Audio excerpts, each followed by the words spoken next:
Bonjour et bienvenue dans un nouvel épisode de la Casa des Mots. Aujourd'hui, on va traiter un sujet très intéressant qui est les protocoles de l'excentrique pour les tendinopathies. Alors, on connaît tous Stanish, qui est un peu vieux et un peu démodé, et ce serait pas mal de faire une actualisation, et c'est à quoi va servir cette vidéo. Et souvent, sur les tendinopathies, on ne progresse pas. Il y a plusieurs raisons à ça, on va essayer de les voir rapidement. On va voir du coup ensuite le protocole d'Alfredson, le protocole d'HSR. On va voir comment il fonctionne, quel temps de repos, quelle est la posologie pour ces protocoles-là, comment les appliquer. Et à la fin, je vous mettrai quelques exemples d'exercices pour chaque type de tendinopathie auquel ils peuvent s'appliquer. On est parti. Alors, la première chose qu'il va falloir savoir sur les tendinopathies et le traitement de tendinopathie, c'est qu'il faut avoir le bon diagnostic. Il va falloir consulter un professionnel de santé, réaliser des examens, des imageries médicales qui vont être nécessaires de façon à savoir quel type vous avez. Si vous avez une enthésopathie, un protocole HSR ne va pas être recommandé, ou alors on va changer l'amplitude pour éviter les contraintes de compression, par exemple. Si vous avez une péritendinite, donc une inflammation de la gaine du tendon, pareil, ça ne va pas être traitement de première intention. Donc vraiment, vous allez voir qu'il y a une réelle importance à ce diagnostic. De plus, une tendinopathie, c'est une surcharge de votre tendon. Et cette surcharge de tendon peut avoir plusieurs causes. Exemple, si vous avez une tendinopathie patellaire, le fait d'avoir une cheville trop raide en flexion dorsale, une hanche trop raide dans les amplitudes de rotation, va faire une surcontrainte au niveau de votre genou et potentiellement, ça peut favoriser l'apparition d'une tendinopathie. Donc ça, c'est quelque chose aussi qu'il va falloir bilanter et corriger. Et ensuite, associé avec le protocole de remise en charge, vous aurez toutes les clés pour aller mieux. Donc, tout ça, ça va être important. On pourrait parler également des thérapies additionnelles que l'on peut faire à ce protocole, comme le tapping, comme le dry needling, les ondes de choc, etc., qui ont chacun leur niveau de preuve propre et parfois contradictoires, mais qui peuvent être des thérapies qui potentiellement peuvent faire un plus dans la prise en charge. C'est parti. Donc, le protocole d'Alfredson. Alfredson, c'est un chirurgien qui, dans la fin des années 90, souffrait d'une grosse tendinopathie d'Achille et qui s'est dit, vu que personne ne veut m'opérer, je vais essayer de faire casser mon tendon, comme ça, au pire, on m'opérera. Et il a lancé son protocole. Il a fait 3 fois 15 répétitions pour les deux types du muscle du mollet, donc le solaire et les gastronémiens. Et il a fait 3 fois 15 répétitions, 2 fois par jour, en augmentant la charge de façon à faire le mouvement avec de la douleur. Il allait jusqu'à 4 à 5 de douleur pendant la séance, sachant qu'après la séance, il ne devait pas avoir plus mal et le lendemain, il ne devait pas avoir plus mal.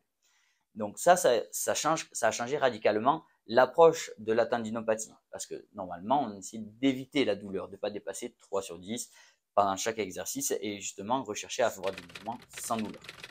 Donc, ça a assez basculé pas mal de choses. Il a ensuite transposé cette étude à des athlètes de piste et en 3 mois, en faisant ce protocole, il a réussi à récupérer un très haut pourcentage qui ont repris la course en sprint et la course sans avoir de douleur.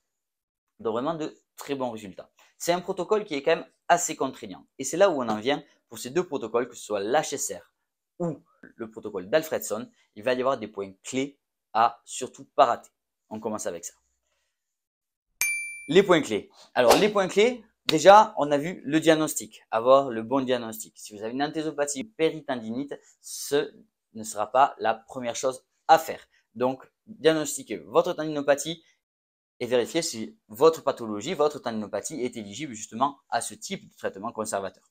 Ensuite, il va falloir obtenir l'adhésion du patient. Alors, si vous êtes thérapeute, justement, il va falloir réussir à convaincre votre patient que c'est la seule chose à faire et qu'il va vraiment falloir être très rigoureux dans le convaincre du bien fondé de ce protocole et lui dire ça va être long, ça va durer 3 mois. 3 mois avec des progrès, peut-être, comme vous le savez, une rééducation ce n'est jamais linéaire, donc des petites phases de rechute et donc il va falloir vraiment être patient et être rigoureux parce que comme je vous ai dit, Alfredson, c'est 3 fois 15 répétitions, 2 fois par jour. Des temps de contraction très lents. C'est le deuxième point.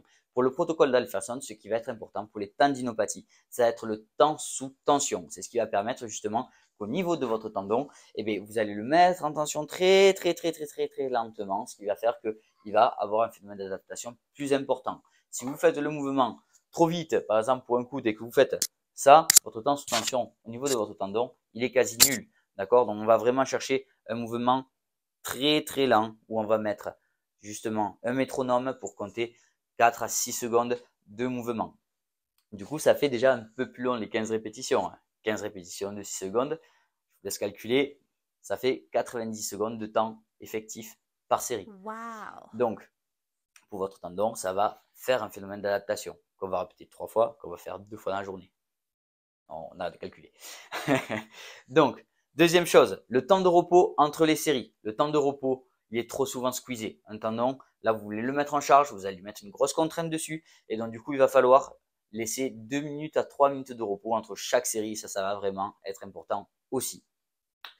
La charge, pendant que vous allez faire cet exercice, du coup, on va prendre l'exemple pour un tennis elbow où vous allez être sur votre protocole, où vous allez ralentir. Il va falloir que pendant ce mouvement, vous ayez une douleur et que cette douleur soit entre 3 et 5 sur 10 et que cette douleur n'augmente pas au-dessus, que après la séance, vous n'ayez pas plus mal et que le lendemain, vous n'ayez pas plus mal. Et si vous avez plus mal lorsque vous le faites, eh bien, il va falloir augmenter le poids. C'est pour ça que le protocole d'Alfredson, on dit que c'est une charge incrémentable. Donc, on va augmenter le poids pour justement arriver toujours à cette petite frontière de douleur de 4 à 5 sur 10 de façon à renforcer réellement notre tendon. Donc, 3 x 15, temps d'excentrique de 4 à 6 secondes, d'accord, avec une charge incrémentable qui permet d'avoir une douleur de 4 à 5 sur 10. Déjà, ça fait quand même pas mal de paramètres. Et ce, 2 fois par jour. Bien sûr, il ne faudra pas oublier que sur les tendinopathies, l'hygiène de vie, le temps de sommeil, la nutrition sont aussi des facteurs à ne pas négliger. Si votre patient il s'envoie une grosse chime avant de faire son protocole, ça n'aura pas le même résultat que s'il a une hygiène de vie saine. Passons maintenant au protocole HSR, Heavy Slow Resistance. Donc sur le protocole Alfredson, globalement, sur la plupart des exercices, on va être sur des exercices au poids du corps. Donc là, par exemple, pour un tendon d'Achille, on va commencer au poids du corps en montant sur les 2 pointes et en descendant sur une. Et ensuite, au fur et à mesure, on va mettre un sac à dos, etc. pour augmenter progressivement le poids. HSR, c'est un peu différent. HSR, on va bosser entre 6 RM et 15 RM. La RM, c'est votre force maximale pour réaliser une répétition. Si je vous dis 6 RM, ça veut dire qu'à la 6e, eh bien, vous ne pouvez plus. Vous êtes en échec musculaire à la 7e. Vous pouvez en faire que 6. Si vous dites 15 RM, vous pouvez en faire que 15. La 16e ne sera pas possible. C'est ça une RM. Donc, ça veut dire quand même qu'on va bosser notre tendon sur des charges qui sont assez importantes. Pour ce protocole Heavy Slow Resistance, ça va être 3 fois par semaine. 3 fois par semaine, on va faire 3 fois 15 répétitions de 3 exercices. Ça fait quand même déjà pas mal de charges. On va être sur un temps de contraction concentrique de 3 secondes et un temps de contraction excentrique de 3 secondes également. Donc, 6 secondes de contraction, 15 répétitions et on fait ça 3 fois avec 2 minutes de repos entre chaque série et 5 minutes de repos entre chaque exercice.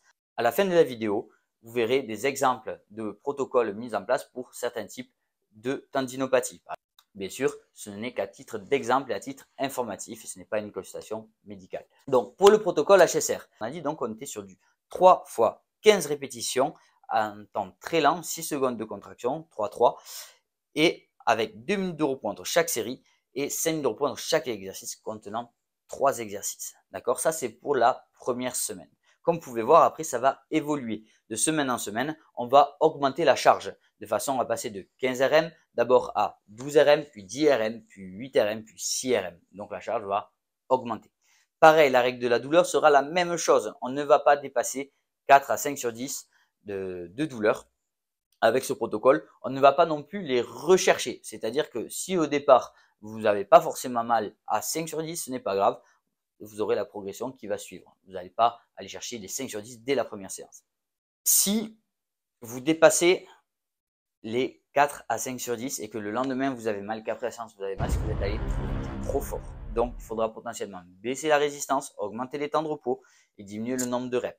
Chaque personne est différente et ce sont des protocoles qui ont été créés pour des athlètes au départ. Donc pensez à adapter ce protocole à vos patients. Si vos patients sont déconditionnés ou si vous êtes patient, vous regardez à titre informatif, vous êtes pas très sportif et que du coup ça vous semble difficile, eh bien, si vous vous attaquez directement sur le protocole, ça peut être trop. Vous pouvez être trop contracturé ensuite, être trop douloureux et donc ça sera trop important. Donc il va y avoir un intérêt parfois chez certains patients à venir réduire le protocole, réduire la charge, réduire le nombre de séries de façon à arriver progressivement au premier step du protocole. Il va falloir adapter. C'est pour ça que chaque prise en charge est individualisée et dépend aussi du bilan.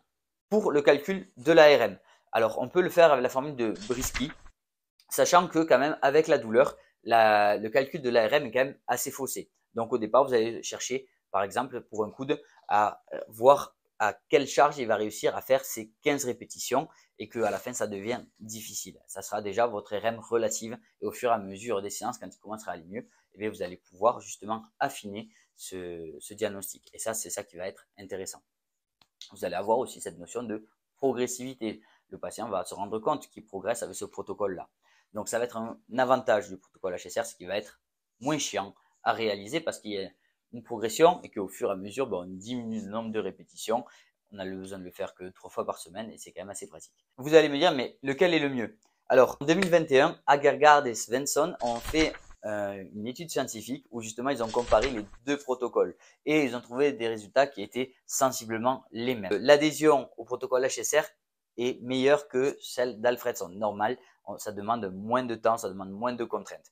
Donc forcément, c'est plus facile pour vos patients de le réaliser, c'est que 3 fois par semaine.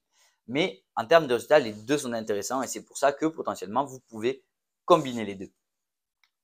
Exemple, ici.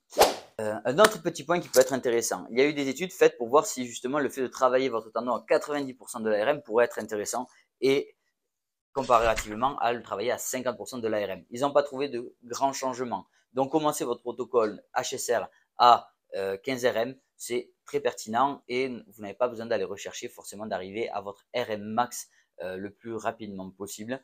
Justement, le fait de le travailler avec ce temps sous tension sera largement suffisant.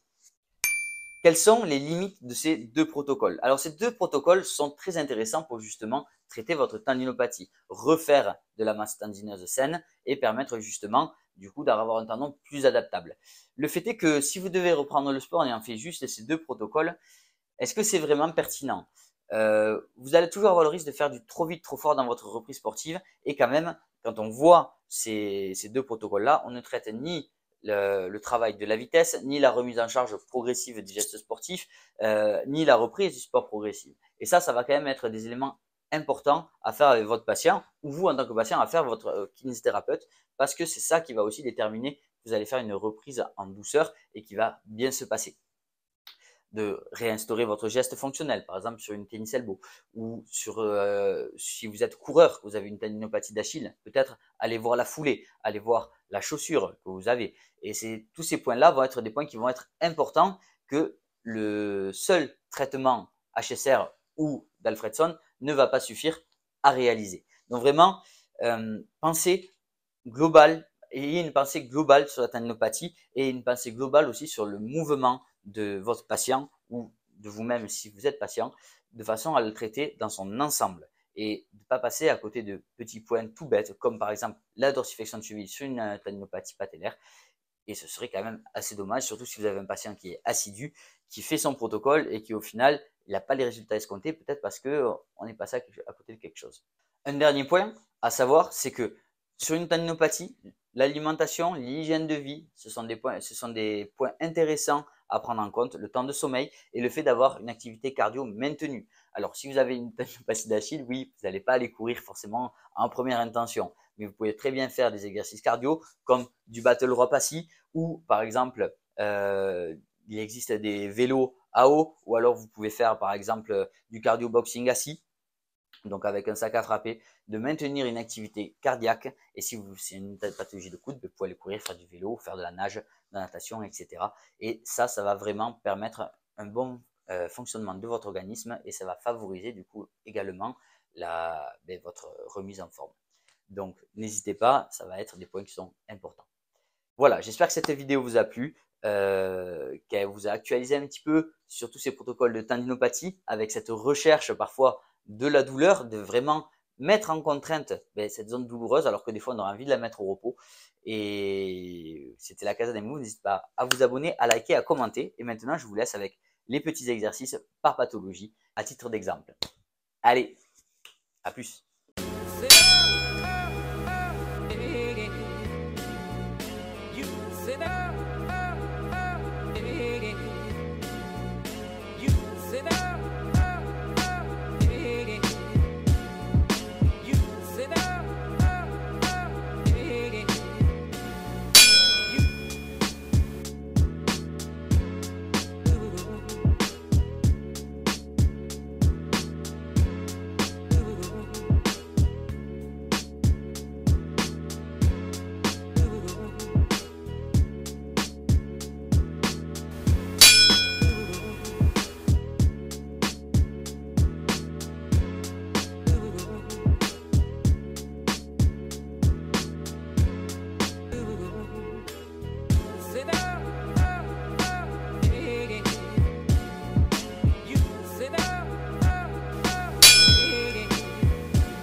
like the cool blue light,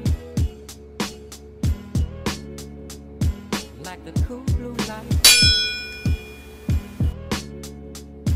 like the cool blue light, like the cool blue light, like the cool blue light. Et attention, on n'oublie pas, j'ai montré des exercices et un tempo, d'accord? Mais par contre, on n'oublie pas qu'il faut avoir la charge appropriée pour correspondre à 15 RM la première semaine, 12 RM les 2 et 3, et etc. Donc du coup, ça, on n'oublie pas. Et les temps de repos non plus. 3 fois par semaine, HSR, c'est parti.